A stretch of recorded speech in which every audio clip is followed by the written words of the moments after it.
Welcome to Deepti के झरोके से। आज हम इसी झरोके से थाईलैंड चलते हैं। And if you have ever been to Thailand तो आपने वहां पर स्टैचू देखी होगी गोल्डन बुद्धा की। Is it so? और अगर नहीं गए हैं तो जब भी जाना हो तो वहां जरूर जाइएगा, क्योंकि इस गोल्डन बुद्धा की 3 क्वालिटीज हैं। 1, that it is the largest and the biggest Buddha statue made of gold, pure gold. Each ounce of it is made of pure gold. Number 2, it gives us a message. And because it gives a message, it has a story. तो चलते हैं इस golden Buddha की story क्या थी उसको जानने के लिए। लॉन्ग बैक उसके लिए हमें जाना पड़ेगा in 1955। There was a big statue of Buddha जो कि एक टेम्पल था ऑफ कोर्स, और वहां पर उसकी मॉन्क्स पूजा किया करते थे। तो वहां पर एक मॉन्क था, एक भिक्षु था जो रोज मंदिर की साफ सफाई करता और उसके बाद नहा धो करके वहां पर पूजा करता था। So it was a cold winter morning. उस दिन भी ऐसा ही कुछ हुआ। And as he was about to start his worship, तभी वहां पर टेम्पल डोर पर नॉकिंग हुई। And within no time he saw many government officials coming inside the temple. अब उन्होंने कहा कि ये टेम्पल डेमोलिश होगा और it will be transported from this place to another part of the city. He was astonished. Temple demolition? क्यों? लेकिन किसने explained that there is a national highway which will be passing through right from the center of the temple, and so it has to be relocated in some other part of the city. The monk had no other option, but he had no other home apart of this. But he had to compromise and surrender to the officials. And a crane was brought eventually, and उस temple को वहां से shift करके दूसरी जगह पर ले जाया गया। अब जब क्रेन ने उसको लिफ्ट किया and it was made of clay, तो इसलिए उसमें थोड़े से क्रैक्स आ गए here and there. The monk was very sad, very upset. He did not sleep the whole night. पूरी रात वो नहीं सोया और टॉर्च मार के देखता रहा कि कहाँ पर उसमें स्टैचू में, इस मूर्ति में क्रैक्स आए थे, दरारें आई थी। It was the most mysterious thing that had ever happened in his life. And curiosity took over him, and उसने चिज़ल लेकर के उसको कुरेदना शुरू किया। और जैसे जैसे उसको वो कुरेदता गया, and to his astonishment and to his surprise, it was coming out to be of gold. And the old clay statue was no more there. The monk could not believe his eyes, and he sobbed like a child with joy and amazement. The next morning, the entire city came to witness this statue of clay turning into gold. How did this transformation happen? They wondered. Soon, the experts came, inspected, and came out with an answer. And finally, the result that came up after the experts studied the whole matter was that in the 18th century, there was a Burmese invasion on Thailand. और उस समय उनका motive, उनका intention was only to take away the entire gold from Thailand. तो इस golden statue को बचाने के लिए जो वहाँ के उस टेम्पल के, उस मंदिर के जो भिक्षु थे, उन्होंने उसको रातों रात क्ले से और प्लास्टर से कवर कर दिया।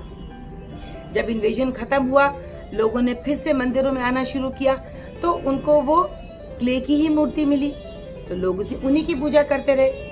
लेकिन that the fateful day in 1955 जब ये ट्रांसपोर्ट हुआ एक जगह से दूसरी जगह, तब लोग जो क्रैक्स दिखे तो उस मॉन्क ने उस बात को जाना और कोई उनको बता भी नहीं पाया, बिकॉज जिन लोगों ने वो प्लास्टर किया था वो लोग भी तब तक इस दुनिया से जा चुके थे। जो उस समय के लोग थे वो भी नहीं रहे। तो ये सीक्रेट जो था किसी दूसरे लोगों तक ट्रांसफर नहीं हो पाया। So this is the story of the golden Buddha. This was the story.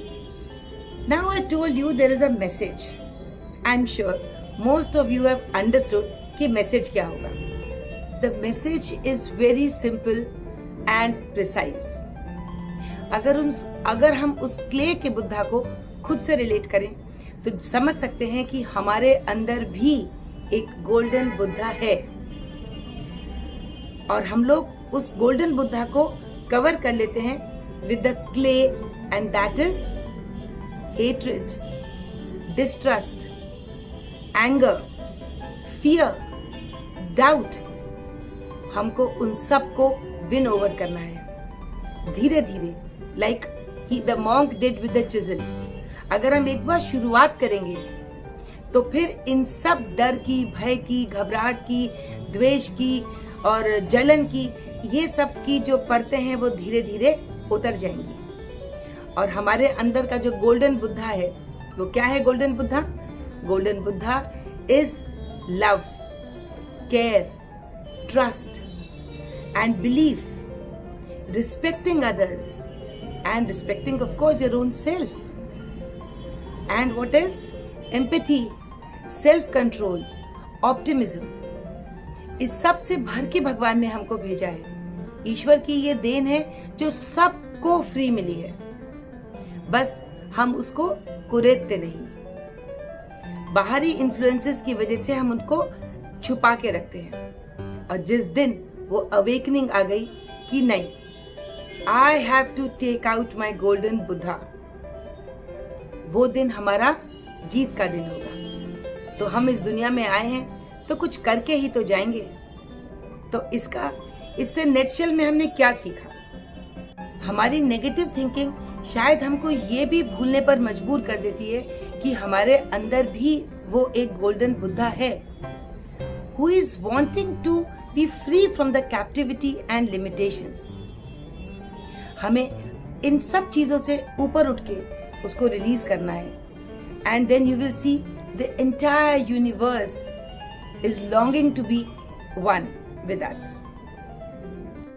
It is waiting for you to release it from the layers of plaster that you have put over your golden Buddha. It is pleading to open, to get released from the limitations that we have imposed because of the social environment. And it really wants to shine to its fullest glory. But हमारा क्या काम है? Let go of the fear, let go of the doubt, let go of the past mistakes that we have done. अगर हम पुरानी बातों को भूल जाएंगे और भूल कर आगे बढ़ने की कोशिश करेंगे, हमारी एक कोशिश कायनात 100 तरह से हमारे साथ हो जाती है हमारे उस काम को पूरा करने के लिए। तो I hope we all will be a friend to our golden Buddha, take it out from the captivity जो हमने उसको अपने डर और भय से रखा हुआ है, and flourish to the fullest.